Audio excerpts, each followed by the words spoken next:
고린도 교회가 여전히 문제가 있었잖아요. 그러니까 교회의 다양한 문제를 다루고 있는 서신서가 고린도 교회입니다. 우리가 계속해서 살펴봤던 것처럼 시기와 분쟁, 바울파, 게바파, 아볼로파, 그리스도파가 있었던 것처럼 이런 문제가 있음에도 불구하고 여러분이 내 아들이 좀 실수한다 해서 내 자녀가 잘못한다 해서 그 자녀를 포기할 수 없는 것처럼 왜? 믿음의 내용은 그 아버지와 아들 관계를 포함하고 있는 것처럼 성경의 전체 내용이 언약의 내용이 흐르고 있는 것처럼 그 언약의 내용이 창조 하나님이 우리의 아버지 되시고 우리는 그 자녀됨을 선언하고 있는 것처럼 그래서 이제 고린도전서 우리 1장으로 한번 가봅니다. 1장에도 마찬가지입니다. 그런 의미에서 1장 2절에 고린도 교회에 있는 하나님의 교회 곧 그리스도 예수 안에서 거룩하여지고 성도라 부르심을 받은 자들과 또 각 처에서 우리 주 곧 그들과 우리 주 대신 예수 그리스도 이름을 부르는 자들에게 하나님 우리 아버지와 주 예수 그리스도로부터 은혜와 평강이 있기를 원하노라. 할렐루야. 그러니까 교회를 향한 마음이라는 거예요. 교회라는 것은 문제가 있지만 예수 그리스도 안에서 거룩한 성도, 예수 그리스도의 이름을 부르는 자들이라는 거죠. 우리 모두가. 그리고 이 교회란 예수 그리스도를 머리로 예수 그리스도를 몸의 지체로 그 예수 그리스도의 충만이 곧 교회인 줄로 믿습니다. 그러니까 교회라는 것은 각자의 역할이 있죠. 또 서로 다름이 있죠. 또 교회라는 것은 다양한 사람들이 모여있기 때문에 오해도 있습니다. 반론도 있어요. 여러분 자녀들을 키워보면 많은 자녀들 요즘은 이제 한 명씩 키우니까 그렇습니다만 서로 뜻이 맞지 않아가지고 우리 형제들 만나면은 티격태격 했던 기억이 나요. 그러나 교회의 목적은 그 모든 것이 한 몸으로 유지하기 위한 한 몸을 유지하기 위함인 줄로 믿습니다. 그러면 그런 이제 교회 문제가 있을 때 어떤 이제 권면을 해야 될 거 아니에요. 교회가 어떤 문제가 발생하고 또 오해가 생기고 잘못된 일이 발생하면 또 누군가는 권면을 해야 될 거 아니에요. 그런 입장에서 오늘 14절 내가 너희를 부끄럽게 하려고 이것을 쓰는 것이 아니라 1장에서 살펴보았던 것처럼 언약의 내용이 아버지와 자녀 관계로 설명되고 있는 것처럼 믿음의 내용이 하나님이 우리 아버지 되시고 우리는 자녀됨으로 설명하고 있는 것처럼 고린도 교회가 많은 문제가 있었지만 1장 1절 2절에 하나님의 교회 예수 그리스도 안에서 거룩한 성도라고 부르심을 받은 자들이라고 고백하고 있는 것처럼 오늘 본문에도 그러한 입장에서 내가 너희를 부끄럽게 하려고 이것을 쓴 것이 아니다. 잘못하면 우리 어떤 그 권면을 할 때 상대가 부끄러움을 느끼면 안 되잖아요. 조심스럽다는 거예요. 내 자식이 어디 가서 무시당하고 멸시당하면 안 되잖아요. 오늘 14절에도 내가 지금 고린도 교회 너희들을 뭐라 하긴 하는데 결코 너희들을 부끄럽게 하려고 하는 것이 아니다. 오직 너희를 내 사랑하는 자녀같이 구원하려는 것이다. 교회에서 우리가 뭔 말할 때 조심스럽게 자녀같이 부모가 자식에게 말한 것처럼 14절에 계속 그런 얘기합니다. 아버지 마음으로 그리스도 안에서 내가 복음으로 너희를 낳았습니다. 생명을 낳은 것처럼. 그러니까 이 교회가 믿음의 내용이 그렇게 말씀하고 있는 것처럼 언약의 내용이 아버지와 아들 관계라고 말씀했던 것처럼 어느 부모가 자식이 잘못되기를 바라는 부모가 어디 있겠습니까? 부모와 자식 관계는 젊었을 때는 몰라요. 나이가 먹으면 먹을수록 자녀가 잘 되길 바라고 줘도 부족한 것 같은 그 부모와 자식 관계에는 그 어떤 이 세상적인 윤리도덕으로 설명할 수 없는 참으로 신비하고 비밀스럽고 반전이 있는 관계인 줄로 믿습니다. 그래서 15절에도 계속해서 그리스도 안에서 일만의 스승은 있지만 아버지는 많지 아니하니. 그러니까 교회에 우리가 어떤 문제가 생기면은 선생이 돼가지고 막 가르치려고 그러잖아요. 그런다면 요즘 꼰대 말 듣는다고 그래요. 그리스도 안에서 이러한 스승은 많지만 아버지가 없다는 거예요. 그리스도 예수 안에서 내가 복음으로써 너를 낳았습니다. 16절 그러므로 너희는 나를 본받는 자가 되라. 그러니까 그리스도 안에서 복음으로 낳은 자식을 향한 아비의 마음으로 나를 본받는 자가 되라는 것입니다. 여러분, 자식 앞에 나를 본받는 자가 되라고 말할 수 있습니까? 이 부모의 자리, 나를 본받으라고 이야기하려면 참으로 많은 시간과 공간이라는 그 역사 속에 수없는 실패와 도전과 경험, 시험, 우리가 이 자리에 오기까지 여러분 얼마나 많은 실패와 좌절을 겪고 왔습니까? 이제 그래서 어느 정도 그 인생을 다 살아왔기 때문에 우리가 자녀에게 말을 하죠. 야, 이러면 안 된다. 그러나 자녀는 그 인생을 살아오지 않았기 때문에 아무리 부모가 좋은 말을 해도 이해 못하죠. 그러나 우리는 이제 부모로서 또 부모의 심정으로 우리의 신앙생활이라는 것은 그 훈련과 연습의 긴 과정을 우리는 감당해야 하고 또 그렇게 감당해 온 자는 여러분들이 자녀를 바라볼 때 그런 것처럼 왜? 내가 그 인생을 살아왔기 때문에 우리가 얼마나 진정한 실패와 또 시험과 도전을 감당하고 이 자리에 와 있습니까? 우리 몇 주 전에 하이델베르그 요리문답 하면서 권면에 대한 얘기를 했습니다. 진실로 권면할 자는 내가 죄로 말미암아 하나님의 은혜를 받았다는 그 경험이 있는 자만이 권면할 수 있다 그랬어요. 나 같은 죄인 살리신 하나님의 은혜가 크다는 그 믿음이 없는 사람은 누구를 권면하면 안 된다는 거예요. 왜? 그 실패와 그 은혜를 이해 못하기 때문에. 그래 우리가 부모의 자리에 온다는 것은 얼마나 많은 수없는 야곱이 험악한 세월 모세가 수고와 슬픔뿐이라고 고백했다는 것처럼 여러분들은 어쩔지 모르겠지만 이제 60이 넘으니까 자녀들의 어떤 실수를 야, 너 왜 이랬어? 이렇게 쉽게 말이 안 나와요. 나왔다가도 아차 내가 잘못이다 이런 생각이 드는 거예요. 왜? 나 역시 이 자리에 오기까지 만만치 않은 실패와 좌절을 경험하고 왔기 때문에 그런 우리가 아비의 마음이 있다면 내 자식에게 함부로 너 왜 이랬어? 이래야지 이렇게 말할 수 없는 것처럼 교회 안에도 마찬가지입니다. 생명을 낳은 아비의 마음으로 우리는 함부로 쉽게 어떤 한 사람의 실패와 모자람에 대하여 무너뜨리거나 꺾어버릴 수 없는 줄로 믿습니다. 이게 부모 마음이라는 거예요. 그래서 신앙생활을 잘 감당해 온 자의 경륜은 여러분 뒤돌아 봐봐요. 내가 너무했고 내가 왜 했는데 하나님의 은혜로 우리를 보듬어 주었잖아요. 이게 부모 마음이죠. 부모 마음은 항상 많은 사람들의 부모들이 자녀에게 미안하다 그런대요. 대부분이 그런데요. 대부분이 자녀들에게 잘못되는 것에 대해서. 그건 왜 그렇습니까?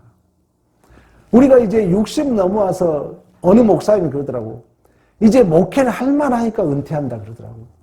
여러분이 30대, 40대 결혼해가지고 50대까지는 막 함부로 옳다 틀렸다 따지고 얘가 잘못했어. 너 왜 이랬어? 바로 한 번에 깎아버리고 그러는데 이제 나이가 60이 넘어가고 70이 넘어가면은 자녀에 대해서 그때 젊은 날에 내가 너무 쉽게 정죄하고 쉽게 심판하고 쉽게 나무랬던 것이 후회된 거예요. 그래서 이제 나이가 먹을수록 자녀에게 미안하죠. 더 못해준 것에 대한 미안함이죠. 교회가 그런 마음이 있어야 된다는 거예요. 교회가. 오늘 고린도 교회를 향해서 주신 말씀입니다. 그런 의미에서 신앙생활의 어른이 된다는 것은 우리가 믿음이 성장한다는 것은 한 번에 기도원 가서 기도 한 번 해서 예배 한 번 드려서 기적적이고 기계적으로 되는 것이 아니라 넘어졌다 일어섰다를 수만 번 하였어. 결국 내 힘으로 일어서는 것이 아니라 하나님께서 나를 일으켰다는 그 믿음으로 증언하고 용서하며 기다릴 수 있는 경지에 이르게 된 줄로 믿습니다. 여러분, 신앙생활의 가장 어른됨의 가장 중요한 증거는 뭐냐 하면은 기다려주는 거예요. 기다려주는 거예요. 믿음의 실력자는 뭐라고요? 기다려주는 거예요. 사랑은 오래 참는 거라고 말씀했던 것처럼. 여러분 생각해봐요. 자녀에 대해서 나이가 먹을수록 미안하다니까. 왜? 우리는 젊었을 때 못 기다렸거든요. 그때그때 심판했거든요. 너 왜 이랬냐? 이래야지. 근데 우리는 그 길로 우리도 그렇게 왔거든요. 그러면 이걸 진실로 성경적으로 해석을 한다면은 똑같이 우리가 그걸 모르고 막 나이가 먹었어도 그러면 안 된다는 거예요. 우리가 얼마나 실패를 경험하고 왔습니까? 그러면 우리 자녀들에게 그걸 내가 경험했다면은 기다려줘야 된다는 거죠. 그 기다려주는 것이 부모가 수없는 세월을 겪고 난 진정한 부모다움의 경륜이며, 또한 오늘 본문의 복음으로 내가 너를 낳았다고 말씀하셨던 것처럼 그 언약의 내용이 실현되는 교회 안에 우리가 가져야 할 아비의 마음인 줄로 믿습니다. 우리 예수님이 그랬던 것처럼. 우리 예수님이 심판자로 오셨지만 심판하지 않고 끝까지 아버지 저들의 죄를 알지 못하나이다. 도살장에 끌려가는 양처럼 입을 열지 않고 끝까지 자기가 모든 죄의 짐을 감당하셨던 것처럼.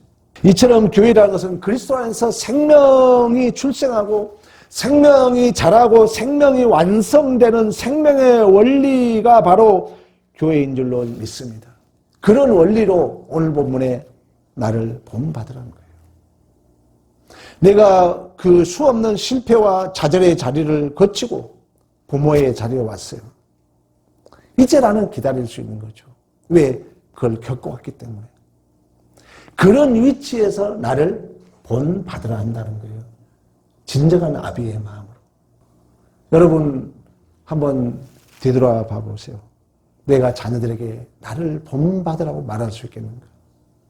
우리 못 견디잖아요. 어떤 문제 발생하면 빨리 얘기하고 싶잖아요. 조급하잖아요. 그러나 여러분, 아버지 마음을 잘 보여준 게 어디서 보여줍니까? 탕자의 아버지 마음 보여주고 있잖아요. 그 탕자가 허랑방탕하고 그 탕자를 맞이하면 그 아버지도 함께 돌을 맞아 죽어야 할 그런 위치지만 기다리고 저 상거가 먼데 탕자가 돌아왔을 때 아들은 아버지를 알아보지 못하지만 아버지는 아들을 알아보고 달려가서 안아주고 가락지를 끼워주고 신발을 신기고 옷을 새로 입히고 송아지를 잡아서 잔치를 베풀었다. 이 아버지 마음이 실현되는 곳이 바로 교회인 줄로 믿습니다. 그래서 16절 봅니다. 16절에 그러므로 내가 너에게 권하노니 너희는 나를 본받는 자가 되라. 그러면서 17절 내가 주 안에서 내 사랑하고 신실한 아들 디모데를 너에게 보내었으니. 여러분, 후배 믿음이 약한 자들 위해서 부모의 마음을 갖습니까? 바울은 후배 디모데를 향하여 항상 뭐라 하냐면 내 아들이라 그래요. 내 아들.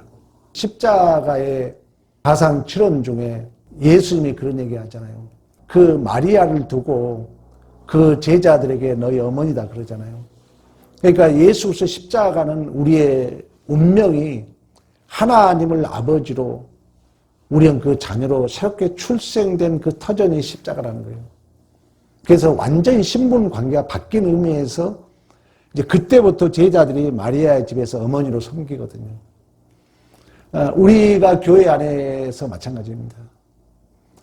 가정에서만 여러분이 아버지 역할을 하는 것이 아니라 사도 바울은 항상 후배 디모데를 향하여 사랑하는 아들 디모데라고 얘기하고 있는 것처럼 오늘 본문에 고린도 교회를 가고 싶었지만 눈물의 편지를 보내고 그가 고린도 교회에 가고 싶었지만 가지 못한 그런 위치에서 디모데를 보내면서 내 아들이다. 그가 너희로 하여금 그리스도 예수 안에서 나의 행사 곧 내가 교회에서 가르친 것을 생각나게 하리라. 부모가 자식을 키워보면은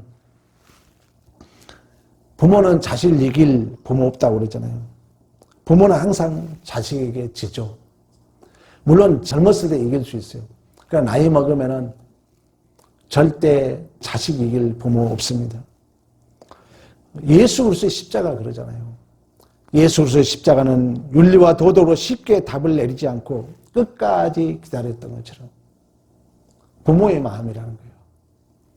나를 본받으라는 이 마음속에 가장 부모의 마음에 중요한 거 뭐냐면은 기다린다는 거죠. 내가 좀 손해보더라도 옳고 좀 틀렸다 할지라도 내 조급함 때문에 내가 알고 있는 한계 내에서 쉽게 판단을 내리지 말라는 거예요. 기다리는 거예요. 또 기다리고. 저도 그걸 경험하거든요. 교회에 일하면서 내가 하루 더 기다리자. 이제 이런 훈련을 저도 해요. 뭐 말할 때 좀 더 기다리자. 그러다 보면은 하나님이 또 은혜롭게 이끌어간 것을 경험해요. 가장 우리가 믿음에 중요한 건 뭡니까? 하박국 선지자가 그런 질문을 하잖아요. 하나님, 왜 악인들은 저렇게 형통한데 의인들은 고난을 당합니까? 하박국 선지자의 1장에 나와요. 그때 하나님이 뭐라는 줄 아세요? 너는 기다리라 그래요. 그러면서 뭐라면 묵시의 때가 있다. 달려가도 지우지 않도록 기록하라. 그러면서 의인은 뭐로 산다고요? 믿음으로 사는 거예요. 그러니까 긴긴 광야 속에 우리는 조급함이 있죠. 우리는 성급함이 있죠. 그러나 믿음이란 건 뭡니까? 하나님이 이룬다는 거예요. 그런데 그 하나님은 범사의 때와 기한이 있는 줄로 믿습니다. 그러니까 성경에 여러분 옳고 그름이라는 것은 성경의 옳음이라는 것은 그 상대의 틀림을 증명해서 내 옳음을 증명하는 것이 아니라 모두를 위하여 유익이 되는 역할이 바로 옳음인 줄로 믿습니다. 그러니까 내가 무엇을 선을 한다는 것은 내가 어떤 옳은 일을 한다는 것은 그 일로 말미암아 교회의 모두가 덕이 돼야 된다는 거예요. 어느 한 사람도 손해가 가고 어느 한 사람도 마음에 상처가 되고 어느 한 사람도 마음에 소외감을 느끼고 있다는 그건 옳음이 아니라는 거예요. 여러분 부모 마음이 그러잖아요. 부모는 자식의 동일한 마음을 가져야 되잖아요. 교회가 그렇다는 것입니다. 그래서 참 기다리고 또 기다리고 교회가 추구하는 이처럼 기독교 신앙의 최고의 가치와 덕목이라는 것은 예수님께서 십자가를 통해서 증명하셨던 것처럼 내가 얼마나 더 많은 짐을 짐으로 예수 그리스도의 십자가의 가치를 증명해 내는 것인 줄로 믿습니다. 여러분 기독교가 자랑하는 진정한 복과 자랑은 무엇입니까? 그 죽음, 배신, 조롱, 비방, 또 틀림까지 생명과 부활로 묶여내신 예수 그리스도의 십자가잖아요. 예수 그리스도 십자가만이 반전이 있고 구원이 있고 생명이 있었던 것처럼 그런 마음에서 사도 바울은 나를 본받아라. 나를 본받아라. 우리 주님을 이사야 선지서는 흠모할 만한 것이 없었다고 말씀하고 있는 것처럼 예수 그리스도는 자신의 배신, 자신을 비방하고 조롱하는 자들에게 결코 보복하지 않고 정죄하지 않고 모든 것을 감수하셨던 것처럼 결국 하나님은 그러한 십자가 원리로 탕자를 기다리는 아비의 마음으로 교회의 일을 이루어가기를 원하신 줄로 믿습니다. 우리가 그런 마음을 가져야 된다. 교회라는 것은 항상 주님의 마음을 생각하면서 내가 한번 그런 의미에서 용서하고 내가 한번 웃어주고 내가 한번 손을 내밀면 그 생명과 영광의 자리에 참여할 수 있는 문을 여는 거예요. 우리 주님이 그러잖아요. 천국 열쇠를 내게 주노니 내가 땅에서 열면 하늘에서 열리고 땅에서 닫히면 하늘에서 닫히고 땅에서 풀면 하늘에서 풀린다고 말씀했던 것처럼 우리 하나님이 어떤 방법으로 이래 간다는 것을 아신다면 우리 역시 죽음, 배신, 조롱, 비방, 틀림까지도 그 십자가의 생명과 부활로 묶어내신 그 기적, 그 반절의 삶을 예수님처럼 이 땅에서 교회 안에서 실현해야 할 책임이 있는 줄로 믿습니다. 이처럼 교회에만이 생명을 만들어냅니다. 교회에만이 생명을 기릅니다. 교회에만이 생명을 드러내며 교회에만이 그 생명의 영광을 드러내며 진리와 유익과 변화를 만들어내는 기적과 반전이 있는 줄로 믿습니다. 교회 외에는 할 수 없다는 거예요. 교회 아니면은 생명을 만들어낼 수가 없어요. 우리 예수님이 그랬기 때문에. 그래서 세상 사람들은 도저히 만들어낼 수 없는 것. 세상 사람들이 흉내낼 수 없는 것. 이게 교회의 진정한 복이며 자랑이며 특권인 줄로 믿습니다. 여러분 살면서 혹시 지금도 이렇게 미워하고 원수 맺는 자가 있습니까? 살면서 오래 이렇게 갈등 속에 있는 자들과 오랜만에 이렇게 화해를 한다거나 살면서 여러분이 내가 엄청 손해인 것 같은데 한번 참아줬다거나 살면서 여러분들이 도저히 이해되지 않고 믿어지지 않는 그 삶의 현장을 여러분들이 감당해 줬거나 또 용서 못할 그런 사람에게 여러분들이 좀 바보처럼 미안하다 먼저 손 한번 잡아줬다면 여러분 그런 일은 그 무엇보다도 기쁜 일이잖아요. 우리가 그런 경험이 있어야죠. 바로 교회에서 실현해야 할 우리의 복이라는 것입니다. 우리 주님이 그랬던 것처럼. 그래서 오늘 사도 바울이 여러 가지 고린도 교회에 문제가 있었지만 그런 아비의 마음으로 내가 복음을 통해서 너희들을 낳았다.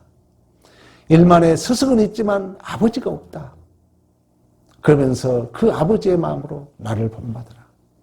아들 같은 디모데를 너희에게 보내리니 디모데를 보면 너희들이 내가 너희에게 가르친 것이 생각나게 하리라. 본문의 주제입니다. 여러분 어린 시절을 우리는 거쳤습니다. 청년 시절을 거쳤습니다. 그리고 결혼했습니다. 그리고 또 아이를 낳습니다. 그리고 아이를 키웠습니다. 그리고 아이가 키워서 시집 장가가고 이제 어느 순간에 가면은 할멈, 할아버지 둘이 남게 됩니다. 근데 이렇게 성장해 가면서 여러분의 생각과 감정과 기분과 그 넓이와 깊이가 다 다릅니다. 언제나 그런 얘기 했잖아요. 우리는 한 사람은 왔지만은 내 책임이 커진다고. 신앙생활도 마찬가지입니다. 우리의 인생도 마찬가지예요. 청소년 시절, 이제 어른 시절, 어른에서 자식 낳고 또 자식을 키우고 나서 어느덧 우리가 50, 60, 70 나이가 먹어가요. 근데 문제는 뭐냐? 믿음은 성장하지 않는 거예요. 믿음은 성장하지 않는 거예요. 그러면 그 인생이 어떻게 된 줄 아세요? 항상 불안합니다. 믿음이 성장하지 않으면요, 항상 불안해요, 마음이. 믿음이 성장하지 않으면요, 조급해요. 믿음이 없으니까. 이제 나이는 먹어가고, 믿음이 나이가 먹으면 내 마음도 커지고 넓어지고, 보는 관점이 다 달라지는데, 믿음은 정체되어 있는 거예요. 그럼 그 결과는 뭐냐면, 항상 마음이 불안해. 항상 마음이 조급해. 그러면요, 또 항상 의문스러워, 모든 일이. 불안하니까. 맨날 의문만 생기는 거예요. 그렇게 되면 이제 맨날 우리의 보이는 것은 핑계거리, 원망거리가 보일 수밖에 없는 것입니다. 여러분, 오늘 사도 바울이 아비의 마음으로 나를 본받으라고 말씀했던 것처럼 이 아비의 마음을 갖는다는 것은 결코 기계적으로 되지 않는다는 거예요. 하루아침에 되지 않습니다. 수없이 말씀을 듣고 여러분들에게 주어진 그 삶의 현장을 말씀을 들으며 수없는 실패와 좌절을 겪고 결국 이제 부모의 자리가 오죠. 이제 오면은 여러분들이 옛날 우리 어머님이 했던 말이 오버랩이 되죠. 너도 자식 낳고 키워봐라. 그럼 그 말을 듣고도 내가 아직도 조급하다면 우리는 신앙생활을 잘못하고 있다는 것입니다. 그때 우리 어머니가 우리의 수없는 실수와 우리의 실패와 우리의 좌절을 우리 부모님이 참고 기다려줬던 것처럼 여러분들이 이제 그러한 믿음의 자리에 와 있다면 교회는 생명을 잉태하고 생명을 자라게 하고 생명을 완성하는 곳이 교회라면 우리 모두가 가져야 할 마음은 일만의 스승의 마음이 아니라 아비의 마음을 가져야 할 줄로 믿습니다. 아비의 마음. 아비의 마음에 가장 중요한 건 뭐라고요? 오래 참아주는 거예요. 참아주는 거예요. 끝까지 참아주는 거예요. 하나님 바라보면서. 그래, 괜찮아. 잘할 수 있어. 이런 마음을 하면서 여러분 지금 한 살을 젊었을 때 지금 자녀들 아직 품에 있는 자녀들 앞에 절대 여러분 쉽게 정죄하면 안 됩니다. 괜찮아. 할 수 있어. 하나님은 살아계시잖아. 하나님은 너를 복되게 할 거야. 이게 우리가 가져야 할 마음이에요. 그래서 우리가 내가 가진 걸 전부로 알고 쉽게 정죄하고 쉽게 심판하고 이건 아비의 마음이 아니라는 거예요. 가르치려고 하고 언제 금다고 얘기했는데 아버지는 왜 나를 가르치려고 하냐고 그러더라고. 좋은 말 했는데도 자녀들이 듣기는 그렇게 들리는 거예요. 우리의 실수죠. 우리는 자꾸 옳은 말 해주고 싶어요. 그런데 그게 잘못하면은 자녀들에게 가르치는 스승이 될 수 있다는 거예요. 진실로 아비의 마음을 가져야 되는데 여러분 기독교 신앙에 있어서 세상이 흉내낼 수 없는 복과 가치와 자랑과 능력은 말에 있지 않고 십자가의 능력에 있는 줄로 믿습니다. 그 십자가는 뭡니까? 모든 죄를 감당해 주는 거예요. 모든 배신을 감당해 주는 거예요. 모든 조롱과 핍박을 감당해 주는 것입니다. 그 죄와 틀림과 배신과 조롱을 부활과 생명으로 바꾸신 이 기적, 이 신비, 이 비밀, 이 반전, 오직 예수 그리스도의 십자가의 능력인 줄로 믿습니다. 우리가 실현해야 된다는 거예요. 누가 실수한 것 참아주고 용서해주고 기다려주고 괜찮아. 이걸 여러분의 자식들에게도 실현해야 되고 교회 안에서도 일만의 스승이 아니라 아비의 마음을 가지고. 그래서 마무리하겠습니다. 18절 봅니다. 어떤 이들은 내가 너희에게 나아가지 아니할 건가 같이 스스로 교만하였으니 주께서 허락하시면 내가 너희에게 속히 나가서 교만한 자들의 말이 아니라 오직 능력을 알아보겠습니다. 20절 하나님의 나라는 말에 있지 아니하고 오직 능력에 있음이라. 능력이 있다는 것입니다. 21절 뭐라고 합니까? 네가 무엇을 원하느냐? 내가 매를 가지고 너희에게 나아가리. 매라는 것은 심판골 얘기합니다. 아니면 사랑과 온유함으로 나아가랴. 여러분, 이 예수 그리스도 십자가는 세상에 만들 수 없습니다. 세상이 흉내낼 수 없습니다. 결코 스승은 뭐예요? 말에 있다는 거예요. 가르치려고 한다는 거예요. 아비는 뭐예요? 내 자식이니까 내가 품어야 돼요. 스승은 내 자식이 아니에요. 스승은 생명을 낳은 자가 아니에요.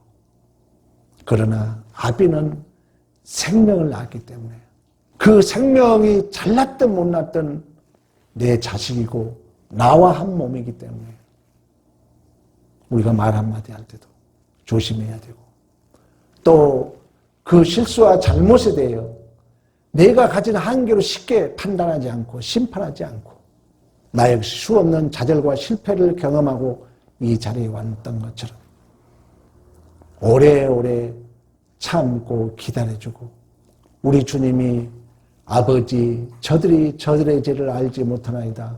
저들을 용서해 주옵소서라는 이 십자가가 또 다른 사망을 생명으로 삼키는 기적을 이루시고 신비를 이루시고 비밀을 이루시고 반전의 역전의 드라마가 있었던 것처럼 우리가 그러한 역전의 드라마의 삶을 살아야 되며 그런 역전의 드라마를 교회 안에서 여러분의 가정 안에서 여러분의 존재와 인생 속에 실현하고 재현하는 기적의 주인공들이 되기를 간절히 축원합니다.